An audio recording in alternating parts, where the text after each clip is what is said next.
Imbasnya karena cinta itu adalah manis, ya maka orang-orang yang kekurangan kasih sayang dan cinta itu mencari yang manis-manis.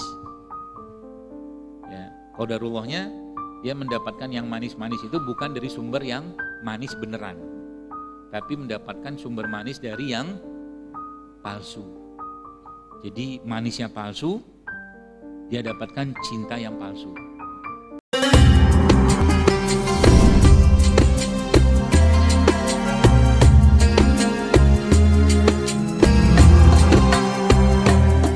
Tubuh kita itu sudah diberi sinyal itu oleh Allah Subhanahu wa taala. Ya. Jadi nanti produk yang Allah ciptakan itu sebenarnya di muka bumi ini tuh dia punya sifat masing-masing. Yang sifat itu menyesuaikan dengan kebutuhannya kita, termasuk ada keinginan rasa. Keinginan rasa itu contohnya kayak apa misalkan? Tiba-tiba Anda pengen makan pedas. Itu kan keinginan rasa. Ya. Nah, ketika ada keinginan makan pedas itu, maka makanlah pedas yang asli. Ya, contohnya cabai mungkin atau black pepper, ya, atau lada hitam tadi, atau misalkan jahe itu pedas. Terus ada muncul keinginan makan yang asam. Itu. Jadi sebenarnya ibu-ibu yang sedang hamil itu jangan dibiarkan sendirian keinginan ngidamnya itu.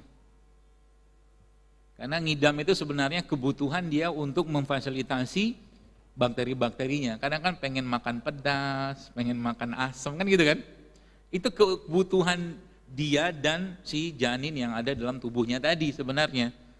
Makanya lagi pengen asam, kasih aja yang asam-asam, tapi jangan banyak. Ketika dia pengen pedas, kasih yang pedas-pedas, tapi pedas yang asli, jangan kasih saus. Gitu maksudnya. Ya, nah rasa-rasa tadi ada pedas, ada manis, ada asam, ada pahit, ada apa lagi tuh? Pedas, asam, pahit, manis, asin. Ada 5 kurang lebih kan? Itu Bapak sekalian banyak atau kita bisa dapatkan dari berbagai sumber-sumber produk ya yang Allah ciptakan di muka bumi ini. Pernah nyobain kunyit nggak? Makan gitu. Rasanya apa? Hah? Getir. Getir tuh cenderung pahit ya. Ada pahit kan? Nah, misalkan kunyit tuh. Nah, sini ada yang kunyit nih. Saya lupa namanya apa. Kunyit. Kemudian pernah nyobain rasa apa? Jahe. Jahe rasanya apa? Pedas.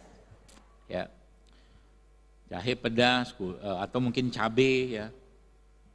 Jadi sebenarnya lagi-lagi saya katakan rasa-rasa tadi itu caranya Allah untuk menjaga keseimbangan kita dan bisa beradaptasi ke lingkungan. Maka kalau kita ngebahas pada tema bab rempah dan rimpang, rasa itu ada di sana dan rasa itu sudah lama kita lupakan. Karena sibuk kita dengan memfasilitasi keinginan lidah. Jadi rasa aslinya hilang. Ya.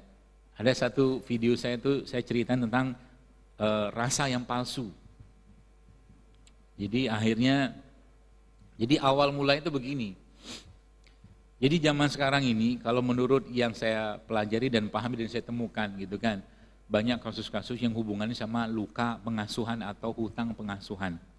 Hutang pengasuhan itu adalah hak kasih sayang lah bahasa gitu yang harusnya didapatkan oleh seorang anak ketika dia dalam kandungan atau dalam masa dia tumbuh kembang sampai usia 5 tahun, tapi dia tidak dapatkan itu hak pengasuhan tadi sehingga dia defisit ya atau kasih sayang yang dia dapatkan itu kurang.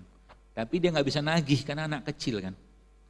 Ya, yang tampak adalah dia membutuhkan itu, ya, dia membutuhkan itu, tapi dia tidak terfasilitasi rasa kasih sayang itu, ya.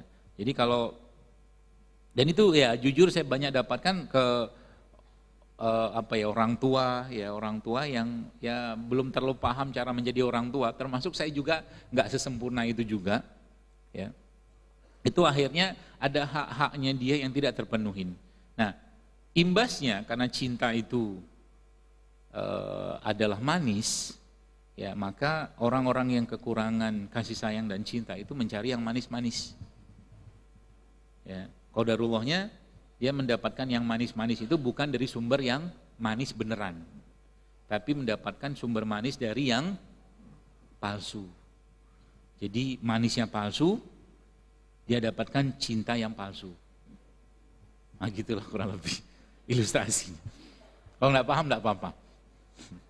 Ya. Jadi begitu sekalian. Padahal tadi, kalau kita bicara rasa tadi itu, fasilitasi aja rasa itu. Ya. Maka sering saya sampaikan, kalau kita nggak ada penyakit-penyakit tertentu, ya, maka kalau bisa dalam suatu hari itu, semua rasa itu kita asup. Ada pedasnya, ada manisnya, ada asinnya dalam jumlah yang normal ya. Ya, ada pedas, manis, asam, kecut, ya, pahit, ya. Itu dimasukin semua untuk mengakomodir itu. Kenapa? Kalau bab keseimbangan itu kita pakai dalam konteks rasa, maka sebenarnya mudah sekali ya untuk beradaptasi dengan lingkungan tadi. Contoh tadi saya sudah jelaskan rimpah atau rimpang. Madu ada rasanya manis, kemudian ada beberapa sayuran seperti rasanya pahit. Ya, contohnya kayak pare atau mungkin sambiloto kalau dia daun ya, atau mungkin apalagi tuh mahoni, itu kan pahit tuh. Jadi makanya tidak heran kalau kaidah-kaidah tradisional itu diterjemahkan atau dipakai, biasanya pasti kaitannya dengan sesuatu yang terlalu banyak dikonsumsi seseorang itu apa, itu dibalas atau di counter atau dilawan dengan sesuatu yang sifatnya berlawanan. Contoh begini, kalau orang sudah terlalu banyak mengasup asupan yang sifatnya manis misalkan, ya, entah itu dari gula olahan, entah itu misalkan dari dari ya makanan yang nggak sehat misalkan, maka kaidah sederhananya seimbangkan itu dengan yang sifatnya pahit. Contoh mungkin, ya kita mungkin kalau diberi pilihan makan yang atau sayur yang pahit, males kita kan makan kan. Tapi Anda harus makan itu. Ya, saya dulu nggak suka pare, tapi karena sudah ngerti ilmunya, ya kadang kalau makan somai, kira-kira kalau saya beli somai, yang saya makan apa? Masa pare doang? Coba kira-kira. Udah bisa ditebak kan? Kalau saya beli somai itu saya lihat parenya masih masuk tuh. Kemudian kol kadang-kadang masuk, kadang-kadang enggak, tapi masuk lah. Yang ketiga kentang, yang keempat telur, 4 aja. Kan enggak ada tepungnya. Iya kan? Emang dokter mengharamkan tepung? Ya enggak lah. Tapi sebenarnya